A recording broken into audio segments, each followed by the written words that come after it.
Hola, buenas noches. Mi nombre es Víctor Manuel Cruz Vidals, aquí haciendo el video para nuestro examen acerca del libro La dialéctica de la dependencia de Rui Mauro Marini. Pues vamos a hablar un poquito sobre el libro porque estuvo complicado, pero bueno, vamos a empezar con que el libro está muy interesante porque este autor, Rui Mauro Marini, brasileño, exiliado, por cierto, creo que por sus pensamientos izquierdistas, marxistas, porque compartía todas las ideas que tenía Marx acerca del trabajo, de su análisis del capital. Pues este autor nos dice básicamente que Latinoamérica no es pobre porque quiera. A veces cuando nosotros nos ponemos a debatir o analizar sobre el por qué nuestros países en comparación con Europa son muchísimo más pobres o por qué somos subdesarrollados, nunca realmente sale una respuesta, pues por así decirlo, coherente o que explique realmente el por qué, ¿no? Incluso a mí yo cuando me ponía reflexionar al respecto. Decía, bueno, ¿y por qué un país como Holanda, por ejemplo, Noruega, esos países nórdicos, pueden tener una calidad de vida tan buena para sus habitantes y sueldos tan altos y jornadas de trabajo tan bajas? O sea, una persona allá en Noruega trabaja que como 6 horas y gana 10 veces lo que gana un clase media aquí. ¿Cómo puede existir eso y nosotros aquí trabajando tanto y realmente pues no nos enriquecemos? He leído acerca de estadísticas sobre que México es uno de los países en donde las personas trabajan más horas a la semana. Porque pues aquí, aunque la constitución diga que 8 horas al día, y la realidad es que no. O sea, incluso yo cuando me tocó trabajar jornadas de 10 horas en adelante, hasta 12. Y pues sí, ¿no? Surge esta incógnita del por qué, si trabajamos tanto, no crecemos como nación. Muchas personas dicen que pues porque la corrupción, que otros que tienen la realidad medio alterada, que porque el pobre es pobre porque quiere, porque no le echamos suficientes ganas, que porque gastamos en cosas tontas y bueno, hay muchísimas respuestas al respecto, pero creo que ninguna llega a ser tan acertada como la que nos da este autor, porque pues él propone que no es coincidencia, que no es casualidad, sino que, y no es que nos haga falta desarrollo, más bien él propone que el capitalismo aquí es una estructura que se diseñó, digamos, para satisfacer las necesidades de las naciones grandes, las que él llama del centro o el centro, algo así entendí.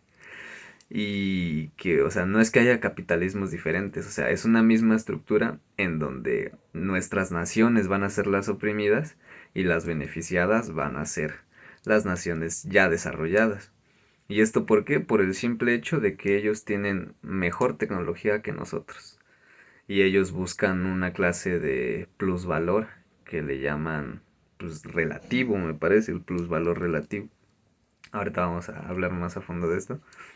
Pero bueno, él propone que las economías aquí en Latinoamérica son economías dependientes. Dependientes, ¿por qué? Pues resulta que si nos remontamos a el siglo XIX, una vez que los países aquí en Latinoamérica se empiezan a independizar, comienzan a integrarse al mercado mundial. Y es en esta integración en el mercado mundial que pues se tiene que decidir qué rol vamos a jugar, ¿no? Y es aquí donde entra la influencia de las potencias de aquel entonces. En plena revolución industrial, pues Inglaterra. Inglaterra era la principal potencia. Y es ella básicamente quien decide nuestro destino, el destino de la mayoría de los países. En este caso, Rui habla por Brasil. Él es brasileño y él dice que justamente fue Inglaterra la que tuvo mucha presencia allá en Brasil, en los campos donde se cultivaba el café.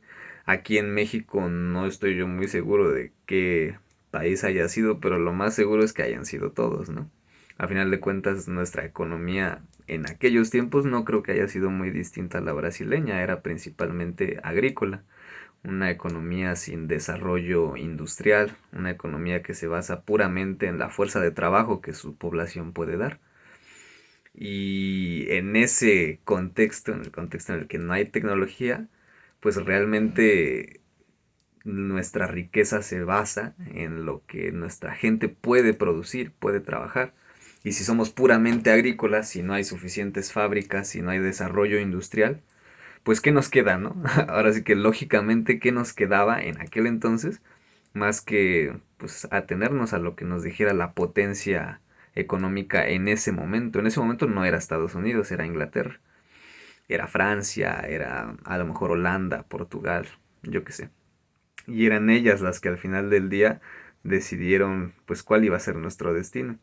¿Y cuál iba a ser nuestro destino? No nada más de México, sino de toda Latinoamérica, pues ser economías dependientes. ¿Qué es lo que dicen? Pues dicen, ustedes nos van a vender su producción agrícola, los alimentos que ustedes cultivan aquí en México, pues maíz, aguacate, por lo que entendía allá en Brasil, algo que comerciaban mucho era el café.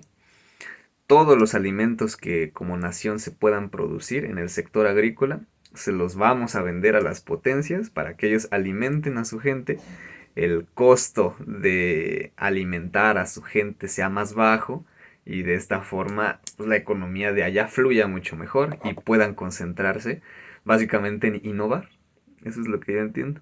En producir más tecnología y entonces aumentar el plusvalor relativo. Bueno, aquí sí ya hay que comenzar a definir conceptos.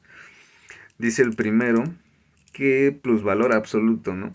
El primer concepto, plusvalor absoluto. Bueno, primero que nada, plusvalor, pues es este excedente, ¿no? Yo lo entendí como un excedente que se produce en la jornada de trabajo de una persona, ¿no? Es decir, tú trabajas a lo mejor 8 horas, pero en 4 horas tú ya cubriste con tu trabajo el costo de tu salario y de lo que, digamos, la ganancia para... Bueno, no, no es la ganancia, nada más es el costo de tu salario, ¿no? En esas 4 horas.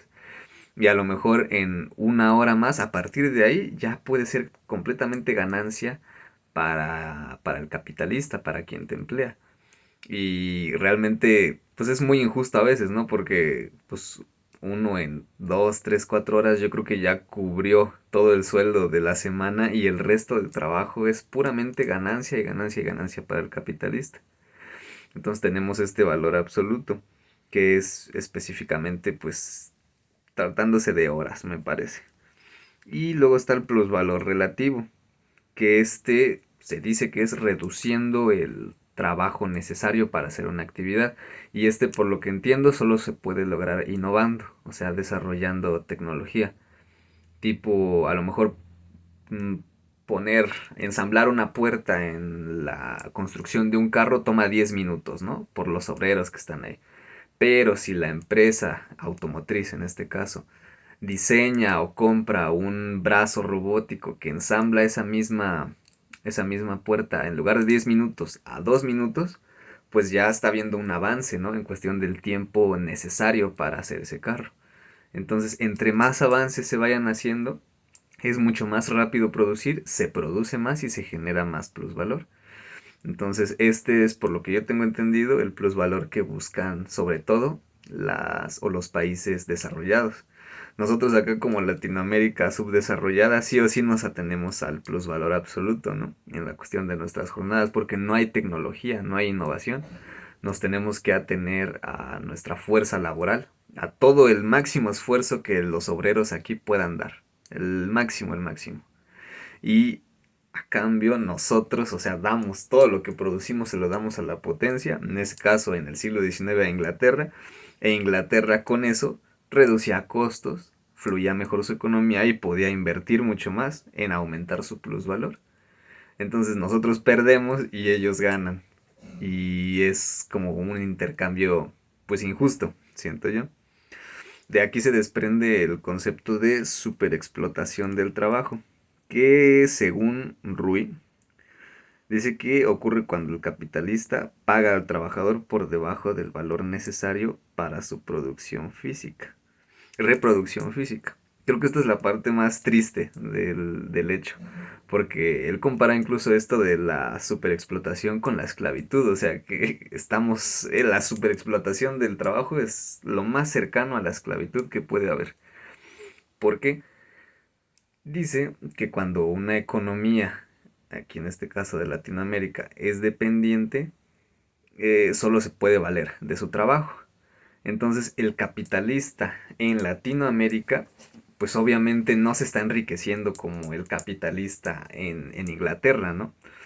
Entonces, para compensar, digamos, esa pérdida de ganancia que tiene varias opciones y sus opciones, pues sí, creo que son tres opciones, me parece, y las tres opciones involucran explotar a su mano de obra.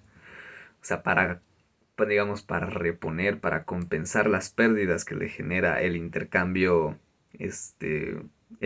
injusto. Entonces, es aquí donde se da la superexplotación del trabajo, que es lo que se hace o se intensifica. Una de ellas era se intensifica el trabajo de la persona, la otra era se amplía su jornada laboral y la tercera pues creo que incluía las dos primeras y aparte se limitaba el consumo de bienes para su subsistencia. O sea, ya es de plano esclavitud pero con nombre bonito. Esas eran las tres formas de superexplotación. Y básicamente lo que generan esas tres formas de superexplotación es que el individuo no pueda descansar. O sea, si está trabajando el doble de lo que su cuerpo puede y aparte trabaja 16 horas al día y aparte no puede descansar, no puede reponerse, su salud se deteriora rápidamente y en unos años se agota y se muere. Y donde lo compara con la esclavitud es que si bien ya no hay mercados de esclavos porque esto está prohibido, hay algo que se llamaba Ejército Industrial de Reserva, que básicamente, o sea, si lo vemos en perspectiva, es un mercado de esclavos. O sea, él dice que el Ejército Industrial de Reserva, pues es una masa de personas desempleadas que están dispuestas, o sea, por su desesperación, a aceptar lo que sea. Y eso me recordó mucho a lo que ocurre justamente aquí en México. O sea, aquí en México hay una masa, un ejército de estos de reserva enorme. Porque las personas tienen tanta necesidad de trabajar, de sustentar a sus familias, que están dispuestas a aceptar el trabajo que sea con las condiciones que sean, por más precarias que éstas sean, con tal pues de llevar un poco de pan a la mesa, ¿no? Entonces, mientras exista esta masa de desempleados que esté dispuesta pues a venderse a sí mismo y vender su vida prácticamente a una empresa explotadora, pues el capitalista explotador nunca se va a ver en la necesidad de mejorar sus condiciones laborales ni de cambiar el sistema super explotador. Porque pues al final de cuentas, si los trabajadores se le están acabando al año o a los 2 años de trabajo, los reemplaza fácilmente. Total, si alguien se queja, si alguien dice, no, esto es injusto, pues estás fuera, papito, y el que sigue, total, detrás de ti hay 500 personas más esperando con su solicitud de trabajo. Entonces, el conjunto de todo esto, pues, da un, o da como resultado que se perpetúe un sistema capitalista extremadamente cruel aquí en Latinoamérica que no nos permite crecer, nunca nos va a permitir crecer porque así como empezó en su momento en el siglo XIX, en el campo, en el sector agrícola, una vez que el país medio que se empezó a industrializar, copió las mismas prácticas que se estaban haciendo en el campo a las fábricas, a las industrias. O sea, sí, hoy en día ya hay tecnología, ya hay industrias, pero el sistema, o sea, la estructura capitalista sigue siendo la misma de aquel entonces. Es una economía dependiente en todas las de la regla. Si bien a lo mejor ya no, a lo mejor Brasil ya no es dependiente de Inglaterra como en ese entonces, pues ahora lo es a lo mejor de Estados Unidos o en nuestro caso, ¿no? A lo mejor nosotros también teníamos que producirle a países europeos, pero hoy en día, ¿quién es el país o la potencia industrial que abusa de nosotros? Pues Estados Unidos. Estamos obligados a aceptar las condiciones que pongan sus tratados de libre comercio, por más desventajosas que éstas sean, aranceles y los precios que ellos quieran, porque otra cosa que dice es que pues las leyes estas de oferta y demanda se regulan, autorregulan, sí, pero tienen un límite, o sea, hay un punto en el que ya la, el país potencia, el país desarrollado económicamente, pues tiene la pauta de manipular sus leyes de oferta y demanda y manipular sus precios a su antojo. O sea, ya no tiene que esperar a que el mismo mercado o la mano invisible del mercado autorregule las cosas, ¿no? Simplemente puede los monopolios empresariales, la política, los mismos presidentes como actualmente está ocurriendo, ya tienen el poder para subyugar a a los demás países que estén debajo de ellos, porque pues a final de cuentas Estados Unidos es la punta de la pirámide y debajo pues hay un buen de naciones que somos dependientes a esa economía. Si un día hay crisis en Estados Unidos, nosotros nos la comemos toda, o sea, realmente no le va a afectar tanto a Estados Unidos, los afectados vamos a ser las economías dependientes. Entonces, eso es lo que dice Roy Mauro, que realmente, o sea, es terrible, no es que no trabajemos lo suficiente, no es que seamos subdesarrollados por gusto ni por necesidad, o sea, él dice que esto no va a cambiar nunca porque es una estructura completa, o sea, no es nada más de aquí, de Latinoamérica, sino que involucra a los demás países. Y eso explica muy bien el por qué en Estados Unidos, el por qué Occidente en general, nunca permitió que nuestros países se organizaran socialmente bajo estructuras izquierdistas. O sea, sí se logró, ¿no? En países como Cuba o Venezuela, pero ¿cómo terminaron esos casos? O sea, aislados, sancionados económicamente y llevados a la quiebra. Y mientras en los otros países donde no se pudo hacer eso, pues se mataron, se silenciaron y se oprimieron a todos esos movimientos que buscaban cambiar la estructura, porque es la estructura la que nos mantiene así. Y nunca la vamos a cambiar mientras esos países a los que somos dependientes nos tengan bajo su yugo. Eso es como que lo más triste que concluyo yo de esto. También habla sobre la transferencia del valor, que es la parte en la cual nosotros perdemos, porque dice que es el mecanismo por el cual el valor producido en un sector o país fluye hacia otro. Dice que en el intercambio comercial, pues nosotros transferimos valor, ¿no? Nuestra gente aquí en el campo trabaja, produce alimentos y ese valor a la hora de comerciar, de exportar esos alimentos, pues se va a otros países, ¿no? Y entonces, o sea, es una cantidad enorme de valor que de pronto se ve completamente depreciada porque ¿qué te dan a cambio de las toneladas de comida que tú les mandas a esos países? Pues tecnología según de punta que nosotros obviamente no podemos fabricar, pero pues que al final del día necesitamos, ¿no? O sea, les manda uno 8 kilos de café y te regresan una MacBook. Y, o sea, toda la enorme cantidad real, ¿no? Real, abstracta de trabajo socialmente necesario para hacer esas 8 toneladas de café, se ven pues reducidas a lo que vale una MacBook de, no sé, 20,000 pesos. O sea, y al final si te pones a pensar en cuánto está que les pagan a los cafetaleros como en 8 pesos el kilo de café, no está tan lejos de ser un ejemplo absurdo, porque realmente sí, a veces toneladas de producción alimentaria, de esfuerzo agrícola que se hacen en nuestros países, pueden ser comparables actualmente a un iPhone 17 que andan los 40,000 pesos.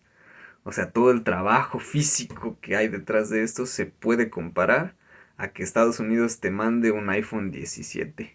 Valen lo mismo, si no es que ya actualmente el iPhone vale más que las 8 toneladas de café, ¿no? Entonces, ese es el punto en donde nosotros perdemos en la transferencia de valor. ¿Por qué? Por el intercambio desigual, que dice que es eso, ¿no? Cuando los países desarrollados venden productos manufacturados con precios inflados y los dependientes pues vendemos materias primas con precios que siempre van a la baja. O sea, nuestro sector agrícola pues está jodidísimo y siempre lo va a estar y nunca va a mejorar por esa desventaja, porque ellos tienen más tecnología, ellos nos venden cosas que se supone que nosotros necesitamos y nosotros pues ¿qué podemos hacer, no? No, no poseemos la tecnología, no somos dueños de las empresas. A lo mejor sí hay industrias, por ejemplo, aquí en México. México es famoso a nivel mundial por armar carros, ¿no? Por la industria automotriz, pero ninguna de las empresas es mexicana. Las sedes están en Chicago, en Los Ángeles, en Alemania, y el dinero que se genera, todo el valor que se genera del trabajo que se hace aquí en México, se va para allá, para sus sedes, a sus respectivos países. Y aquí que nos queda, pues los sueldos que nos dan, que pues es una miseria, es una migaja de lo que realmente la producción de esos autos genera anualmente. Entonces, pues siempre va a ser un intercambio desigual y es lo que nos tiene así, hundidos en la pobreza. Y pues, ¿de qué más podríamos hablar?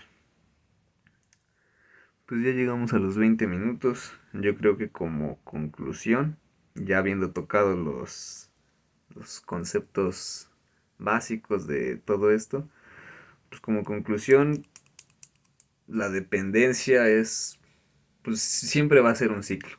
O sea, esto empezó en los siglo XIX me parece, cuando nuestros países se independizaron y a la fecha no ha cambiado. Sí, somos más industrializados, sí hay más tecnología, bla, bla, bla, pero realmente la situación no ha mejorado, solamente ha empeorado. Cada vez estamos más cerca del esclavismo, cada vez se ve más lejos pues salir de la dependencia económica.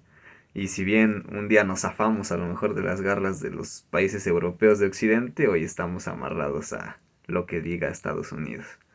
Y aunque a mí me gusta pensar que si estuviéramos bajo el yugo de China sería la cosa mejor, lo más probable es que sea lo mismo, ¿no?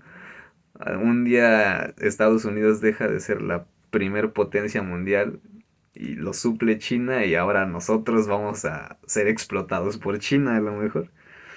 Entonces, pues siglos que han pasado y la cosa no va a cambiar.